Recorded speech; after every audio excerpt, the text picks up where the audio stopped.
Halo teman-teman semuanya, kami dari kelompok 2 izin mempresentasikan mengenai propofol dengan anggota kelompok Lintang dengan ujonim 05, Aisyah dengan ujonim 56, dan Taskia dengan ujonim 19. Bentuk sediaan. Propofol adalah obat injeksi intravena yang memiliki bentuk sediaan emulsi berwarna putih susu dan agak kental. Memiliki pH 7-8,5, bersifat isotonik dengan kepekatan 1%, dan memiliki kelarutan rendah dalam air dan tinggi dalam minyak. Propofol dapat dikemas dalam kemasan ampul atau vial. Salah satu nama dagang propofol adalah Recovol N. Dosis obat propofol. Untuk anak 8 tahun ke atas, dosis yang diberikan adalah 2,5 mg per kg/BB, dan untuk di bawah 8 tahun, dosisnya lebih besar. Tetapi untuk anak dengan ASA 3 dan ASA 4, dosisnya dikurangi. Kemudian untuk pemberian infus kontinu diberikan 25-100 mikrogram per kg/BB per menit intravena dengan atau tanpa obat anestesi.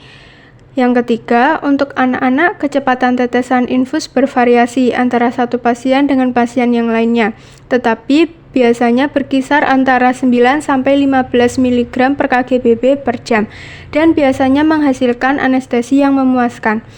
Umumnya, pada orang dewasa berumur di bawah 55 tahun membutuhkan dosis 1,5-2,5 mg per kg/BB intravena atau 20-50 mg per menit dengan infus. Yang terakhir, untuk pasien dengan ASA 3 dan ASA 4, dosisnya lebih rendah dan kecepatan tetesan juga lebih hemat, kira-kira 20 mg per menit. Tetesan infus dosisnya bervariasi antara satu pasien dengan pasien lainnya, tetapi biasanya antara 4-12 mg per kg/BB per jam. Cara pemberian. Propofol adalah obat yang diberikan oleh dokter atau petugas medis di bawah pengawasan dokter. Propofol diberikan melalui infus, injeksi intravena, intermittent bolus injection, atau incremental bolus injection. Pasien akan merasa tenang, lalu tertidur tidak lama setelah obat ini diberikan. Pada waktu tindakan medis dan selama efek propofol masih berlangsung, dokter akan mengawasi kondisi pernapasan, tekanan darah, produksi urin, atau kadar oksigen pasien. Selanjutnya yaitu indikasi dan kontraindikasi. Indikasi utama pengguna propofol adalah 1. Induksi dan pemeliharaan anestesi umum pada tindakan operasi mayor maupun minor. Kedua, sedasi prosedural untuk berbagai prosedur diagnostik dan tindakan medis seperti endoskopi, dan lain-lain. Ketiga, sedasi pasien di ICU yang memerlukan ventilasi mekanik atau berada dalam perawatan kritis. Di antara adalah penanganan status epileptikus yang refraktor pada beberapa kasus tertentu. Kemudian, penggunaan propofol harus dihindari atau tidak dianjurkan dalam keadaan yang pertama alergi atau hipersensitivitas, kedua, pasien dengan kontraindikasi anestesi umum atau sedasi, ketiga, tidak disarankan untuk sedasi jangka panjang pada anak-anak, terutama bayi di bawah 3 tahun. Yang keempat, pasien dengan riwayat propofol infusion syndrome, yakni efek toksik atau komplikasi berat akibat infus propofol dosis tinggi dalam waktu yang lama. Yang selanjutnya adalah farmakokinetik. Proses pencernaan propofol dalam tubuh mencakup absorpsi dan distribusi, di mana propofol langsung memasuki sirkulasi sistemik melewati pembuluh darah saat injeksi IV, kemudian didistribusikan dengan cepat ke otak dan organ vital. Kemudian model farmakokinetik propofol umumnya digambarkan sebagai model 3 kompartemen dengan fase distribusi yang sangat cepat. Dan yang selanjutnya adalah metabolisme, di mana hampir seluruh metabolisme terjadi di hati melalui proses glukuronidasi dan hidrokslisasi. Kemudian, kadar propofol dalam plasma menurun pesat karena distribusi ke jaringan, baru diikuti dengan eliminasi secara hepatik.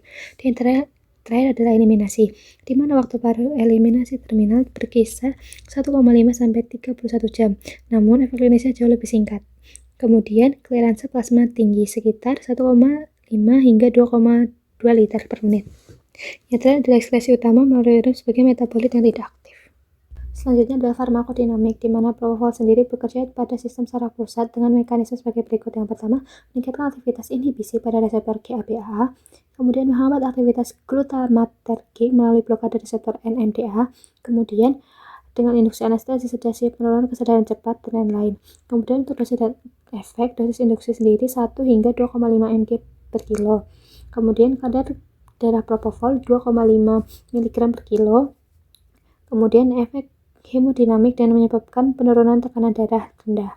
Kemudian ciri efek klinisnya sendiri dengan onset cepat, masa kerja singkat, pemulihan juga cepat. Kemudian Efek hangover jauh lebih ringan daripada agen anestesi intravena lainnya, dan yang terakhir adalah dapat menyebabkan hipotensi, depresi pernapasan, dan kadar iritasi pada indeks. Efek samping. Propofol sendiri memiliki beberapa efek samping yang ditimbulkan setelah obat ini diberikan, seperti nyeri atau sensasi menyengat di area yang disuntik, ruam atau gatal, tekanan darah menjadi rendah atau justru tinggi, tingkat pernapasan menurun, detak jantung tidak teratur, bisa cepat atau lambat, kadar trigliserid meningkat. Selanjutnya, interaksi obat propofol. Yang pertama, meningkatkan interaksi obat. Obat yang berinteraksi dengan meningkatkan konsentrasi propofol adalah obat fentanyl, efedrin, barbiturat, midazolam, dan rifampicin. Yang kedua, mengganggu konsentrasi obat lain. Propofol juga dapat menurunkan konsentrasi obat-obatan lain apabila berinteraksi. Konsentrasi obat yang terganggu akibat berinteraksi dengan propofol yaitu terjadi penurunan konsentrasi pada 4-hidroxyumarin atau antikoagulan, abacivir, antiretroviral, asam asetil salisilat atau aspirin, dan aciclovir atau antiviral. Yang ketiga, propofol berpotensi menimbulkan interaksi serius bila dikombinasikan dengan obat MAO inhibitor, oliceradin, ozanimod, warfarin, dan siklosporin.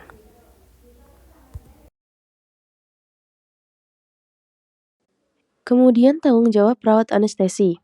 Yang pertama, propofol umumnya disimpan pada suhu ruangan yang terkontrol, terlindung dari cahaya dan panas berlebih, serta kemasan harus dalam kondisi steril karena propofol merupakan emulsi lipid yang mudah mendukung pertumbuhan mikroorganisme. Yang kedua, perawat anestesi mempersiapkan propofol sesuai dengan dosis dan teknik yang ditentukan oleh dokter anestesi, serta harus melakukan pengecekan ulang obat seperti kondisi fisik, tanggal kedaluarsa, dan memilih alat serta teknik pemberian intravena yang tepat.